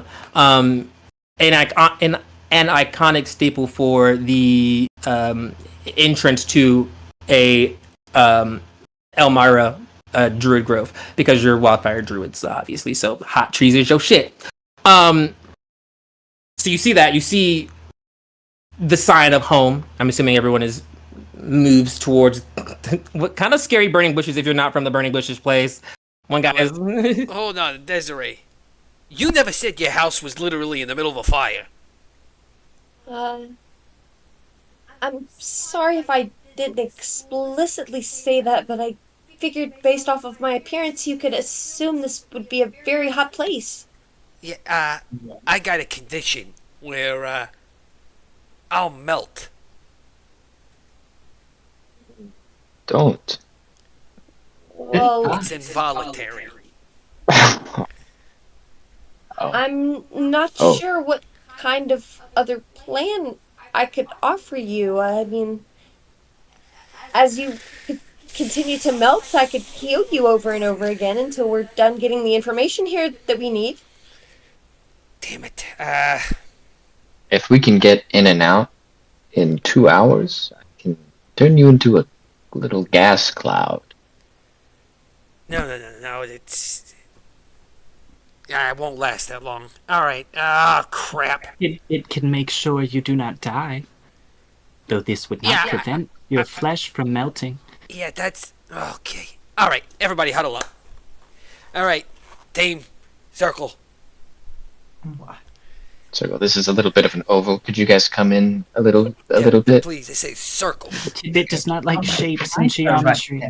Alright, don't make me get all Aunt Lydia. Get in this circle. Alright. Listen. That's on. I need you all to tell me right now we're on a team to get through this together. I need to be absolutely sure. I haven't really trusted you 100%, but I need to trust you 100% right now. Hands in. Feel like we've been for the past like 2-3 days now. Yeah, but I need you to look in my eye and say, I got your back, Sharp. Look him in his holes. I don't know. It seems like you're gonna melt. I don't want to be responsible for that. It's a lot of pressure. Blight, and Twig start to stack like, and they put their hands in the center. We're through this, team, through the thick or thin. We're gonna save the Fae. We're gonna help each other's out, alright? No turning back, no matter what we see from this point on, specifically in the next minute after we let go hands. No matter who we eat. Oh, you're gonna take it off? Alright, good. I'm gonna melt if I don't. Alright, is that it? Everyone's hands in? Can we get a... You know what? I guess. Oh yeah, what do you want to say when we lift it? Alright, when we say we lift it, if anybody breaks this bond between us all, the rest of us can eat them while they're still alive. Oh my god, can we say trust buddies? We're all trust buddies? Yes, we'll say trust buddies, but we'll mean what I just said. Alright? Trust buddies. Yeah, that's what that means. Alright? Can we at least wait until they're like mostly dead? No. It's better if No, they're not. it's a punishment. It's a punishment, Tidbit. That goes against my morals. Well, you don't have to do it, Tidbit. We'll do it for you. Tidbit, everybody's Okay. gotta do it. It's a punishment. You'll have to, which will make you not want to break it. Respectfully, I'd really appreciate it if we could hurry this up. To be fair, I haven't seen my family in 9 years, and we are at the very doorstep of me getting to be reunited with them. Alright, fine. Trust buddies. We all thought it, so alright, fine. And I'm just going to reach into my war hole and start peeling the cheese back, and you see like robotic insights. Oh my god! So I just pull the cheese wax outfit out of me, as you just see emerge a circular robotic Warforged body with robotic legs and arms. There are lots of spaces that you can stick things in, so therefore when you put things in the war hole, they like just go in between the bars and stuff. The big cartoonish eyes stay, but like it is robotic, and I drop it off. And as it hits the ground onto some of the fire, it already starts to melt and go, alright, you all promised. This explains how evil you are. This explains that. Did you just murder the cheese? Alright, any fucking jokes and I'll kill you. I'll eat you myself, alright? Let's go! So walking through the fire. Oh! Wouldn't be very sustained if he did eat us. As everyone, Desiree along in the lead. loves. You all start to walk forward. You pass those first two trees. It's literally the image that is there. You pass the first two trees, and once you hit like up, once the last person makes that last step over the back line, things start to happen. One, fog starts to roll in. Starts to roll in behind you, so it is coming up from where you were, and it is like almost locking, like it's like blocking off your exit now. Like you have to keep going forward. And then, hey, everyone, make me a dexterity saving throw. That's dumb. Natural 20. Okay. Plus a D4. Awesome. Plus a D4. You're not gonna believe this. No No way. way. And that one again. No. Alright. A 4? No, That's my so- fourth nat one. That's our fourth that one. Ah, damn it. And I was going to use my ability on me. No, use it. Jesus, Alright, I'm you a know, sinking I'll ship. give Yeah, you a it's flash the- of genius and give myself lucky. This is an ability check, right? Yeah. No, it's not. Or yeah. It's a dexterity saving throw. Well, yeah, it's saving throw. Saving throws are Can different. I than save different- augment? Yes, Desiree? I will say the thing that anyone is welcome to try anything they want. The thing that the goal that will save Desiree the most hassle is if you can get her to not roll that one. If she fails it, it's fine. Rolling on that one, we know what that leads to in this here world. Well, also, Okay. I guess you don't need taking damage. You're gonna take damage from this, so the nat one is gonna be bad. So if anyone can get her to re-roll, then that is good. Or she's gonna take damage. But also, maybe I can't. it's her house. It's her fault. Yeah. I got too If you're excited. modeled. It's okay. As this happens, Desiree will be not stressed in 2 seconds, I'm sure. Let me click my character sheet. Rolling. Okay, where were those saves, my friends? I know Erica failed. We got a nat 20 from They're Andrew. assigned for a total of 30. Jesus. 30 I got a definitely 21. passes. 21 passes. I also say the DC is 15. Which may just make it easier to let me know if you failed. I got double that. No, yeah, you were. I got it. Yeah, let me just up all my DC. Could I give my other half to Erica? That's 50 points I don't need. Let me get that. Scott, what'd you get? 8. 8. 10, what'd you get? You passed. I don't remember. 21. Oh, 21. Oh, yeah. And Ben, what'd you get? 15. Right on the money. Boom. Let's see here. As you last foot, whoever is the last person, you can, whoever you are, you step in, the fog rolls up, you are in the middle of the 4 trees, and they quite literally explode. Erica, you know for a fact this is your druid grows alarm system going off, that intruders are like coming into the grove, and it is set something off. There is a password to this. You know that you've not been here before. The password previously was your great-great-grandmother's name, because she was the one who made the grove. Like, she was the first tree. You have a matriarchal family, and they become these trees. She was the first tree that made the grove, thus the password was her name. You know this is not her grove, but you are welcome to, like, Yeah, try she's to gonna turn like off. shout out Desandra real loud, seeing the smoke pouring. Yeah, as you shout out to Xandra, it does not seem to turn things off. You click in your brain that is not the right password for this grove. Our friends, however, who passed the save, you don't take any damage at all. No half damage. My friends who fail take 45 points of fire damage. So there is that. And Erica rolled the nat 1, so technically, oh my god, Erica, that is. I don't want to have to tell you what this would be. I'm That's resistant actually to fire damage, though, Okay, so then it'll I be don't okay. feel You bad. took 90. I think it's actually worse than that because it's the 12. It's 12d6, and that was what I rolled. But then also it's the max of the 12d6 plus 4 because it works like a nat 20, but against you. That's how we kill draw last time. So it is. I return to my parents' doorstep just to die on it would be crazy. It is 117 points of fire damage But you're reduced resistant. to That's a lot. to So 58. Okay. That's not that 58, you bad. said? That's a healing spell to fix. Yes. Yeah, no, I'm fine, you guys. Everyone can absolutely roll me initiative because next time we see y'all, we fighting some trees. Or we're turning alarm systems off. Whichever we can do first. Damn, your parents got that sign in their yard that They says, somebody better fucking recognize me. It's gonna be my uncle or somebody that rolls up. What do you "Get mean? out of here I Right. look just like all of you. with your disguises." Whew. Yeah. Roll me initiative now, so I'll write it down for you guys. I don't remember. Seven. Don't forget that D4. I'm not 7. Oh, we Yes, get a you D4? you still get a D4. Any D20 rolls? That's 10. I got a I'm not- I got a 15. 13. Ooh.